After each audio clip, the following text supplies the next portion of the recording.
Alright, so we're on section 1.3, Intro to Irrational Numbers. Page 26. Alright, so as you'll recall, rational means any number that you can have the form m over n, where both m and n are integers.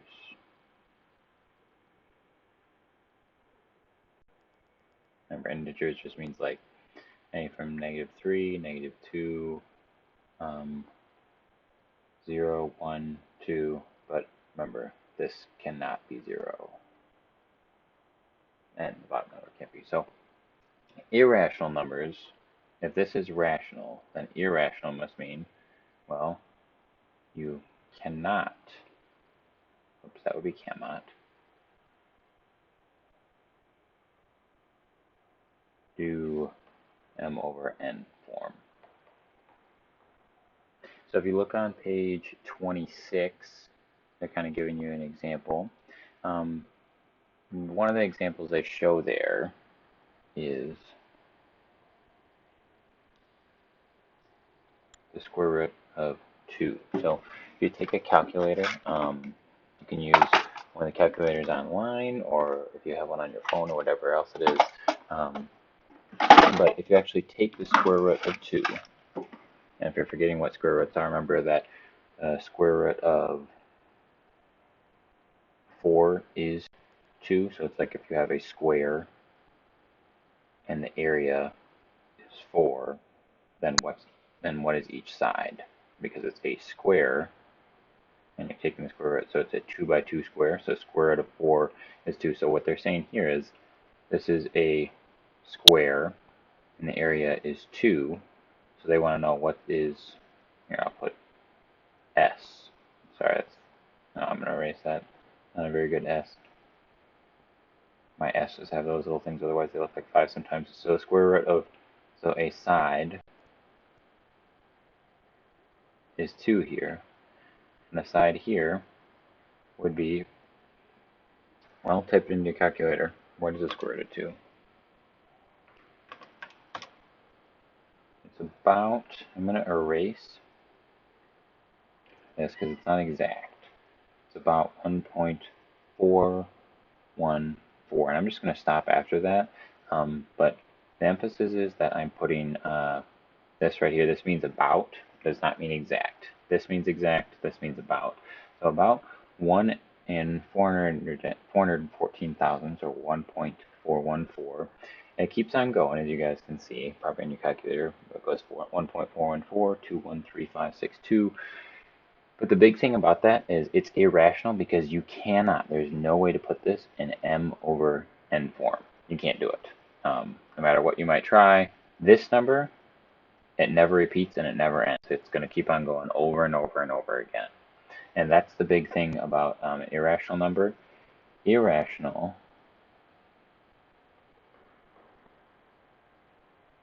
means they never repeat, so it's a good thing for you to write down. And never end.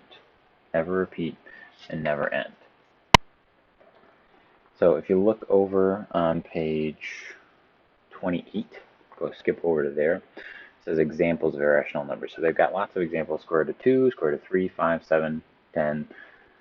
And then they've got cube root integers as well. So I'm just going to do a couple of those. Square root of 5, square root of 7, and then cube root of, let's do 9 and cube root of 16. So in your calculator, it's a little bit more challenging to get the cube root. I should change this so that it's, because remember, they're irrational numbers. We're not going to get exact numbers. They're not going to repeat. They're not going to end. So if you do square root of 5, it's going to get you about 2.23 6 square root of 7, about 2.64, and the next one is actually a 5, but the one after that's a 7, so I'm going to round up and say 6, because I'm just rounding to the nearest thousandths here. And cubed root, if you're on a TI-84 or something else, then you would hit the math button. It's on the upper left-hand corner, and then you would go down to where it says cube root, and then you would put 9. Otherwise, you might be able to just look it up online to find those. So probably pause that and do that right now, because you're going to need to know how to do that. And we're back. So that's going to be about 2.080, and a cube root means that you have to multiply this times itself 3 times, because a square root, you have to do this times this, and that's going to give you 7.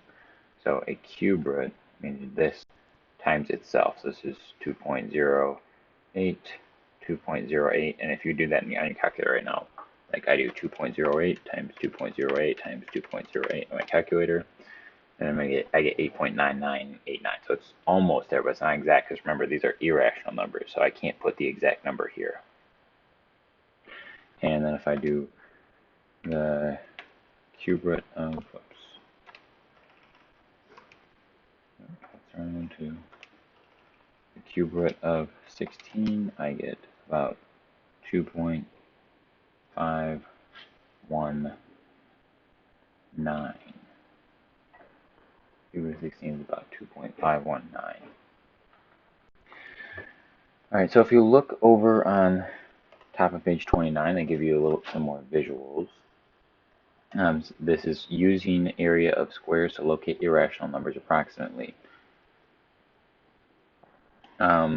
So one of the things they do there is they kind of use the, well, I'm going to rephrase it a little bit different way here, but I think my way is going to make a little bit more sense. So let's take square root of areas, the squares that you know. So you know 1 squared, 2 squared, 3 squared, 4 squared, and 5 squared. Let's just take those ones to start off with.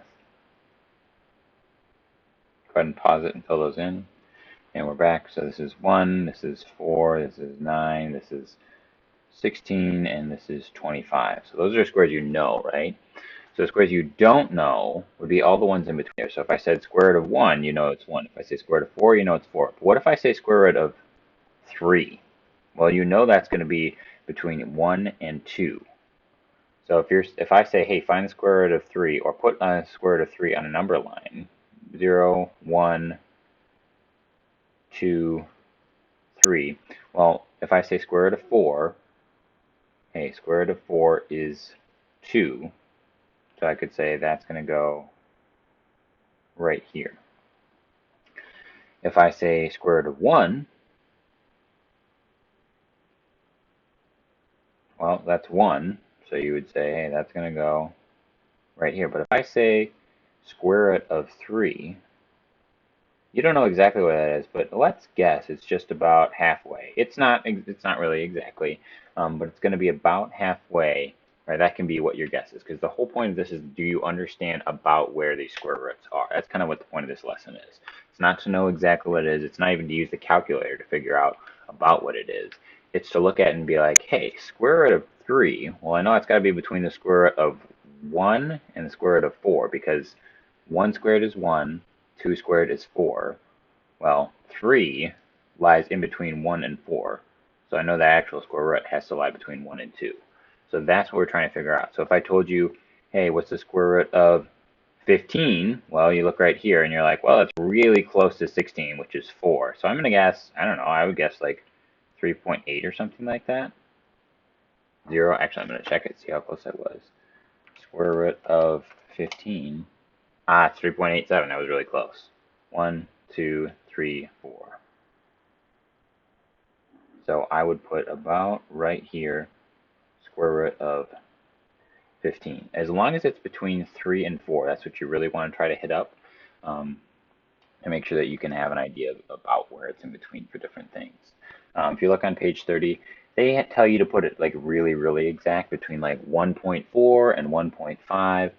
For me, it's not that necessary because I understand the most important part of this lesson is can you figure out about where here it's supposed to lie, which means can you use this well.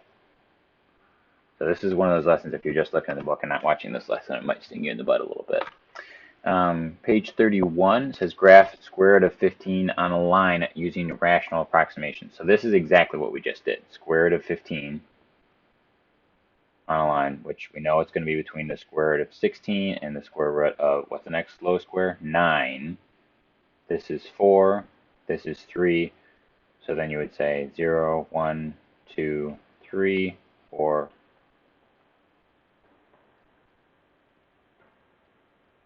And I would even say, hey, I'm going to put my guess as 3.8 because that's what my guess was. Your guess could be 3.7, 3.6. Heck, it could be just 3.5 because you know it's going to be between 3 and 4.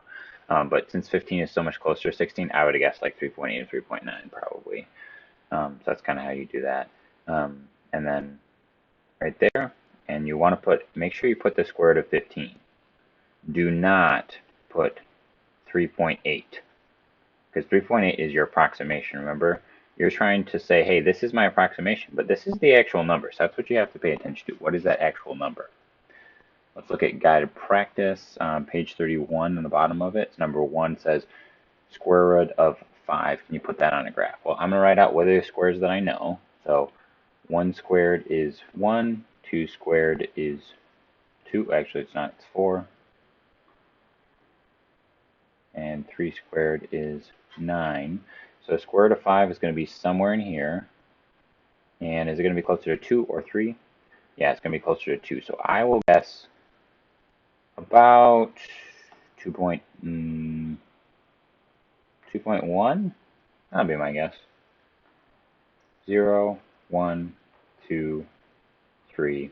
And right here, I put the square root of 5. And that's it.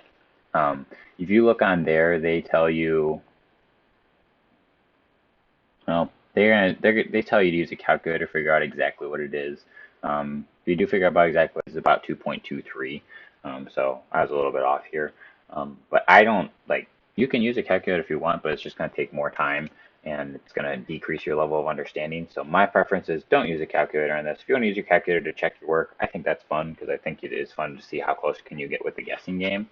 But don't use the calculator on this right away. Wait until after you're done guessing, and then you can use a calculator if you want to put it exactly somewhere. Top of page 32, example 10, use rational numbers to locate a negative irrational number approximately. So this is really similar. It says graph the square root of negative 3. So the only difference here is that instead of going 1, 2, 3, and so on and so forth, you're just going -1, -2, -3. Because if you have the negative square, ooh, that's really bad. If you have the negative square root of 1, negative square root of 2, negative square root of, sorry, this isn't supposed to be 2. It's supposed to be 4, negative square root of 9. All that means square root comes first. So if you can think of it as like parentheses, kind of parentheses come first, and then it's multiplying it times this -1 basically. So it's saying what's the square root and what is the negative of that? So square root of 1 is 1, and what is negative of that? It's -1. Square root of 4 is 2, and what's the negative of that? It's -2. Square root of 9 is 3. What's the negative of that? Is -3. So if I was going to put these on the number line, I would say negative square root of 1, negative square root of 4, negative square root of 9. But if I'm putting 3 on here, well, it's -3, so it's going to be between -2 and -1. I'll say, I don't know, -1.5 and just guess. And then I wouldn't have to write this long, but I'd say negative square root of 3. I'm going to go ahead and check it on my calculator. Negative square root of 3, so that's -1.73. But again, the only thing that matters to me is this between -1 and -2? If it is, then you're home free. You'll be able to check your answers in the back, obviously, as well. But is it between -1 and -2? Because that means you're actually understanding square roots work and approximations work. Guided practice, let's do number 3. It's got negative square root of 7. So I'm going to write down my negative square root of 1, negative square root of 4, negative square root of 9.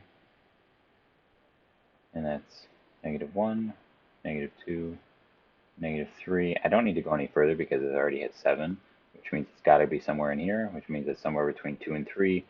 7 is a teensy bit closer to 9, so I'm going to guess negative 2.6. 0, negative 1, negative 2, negative 3.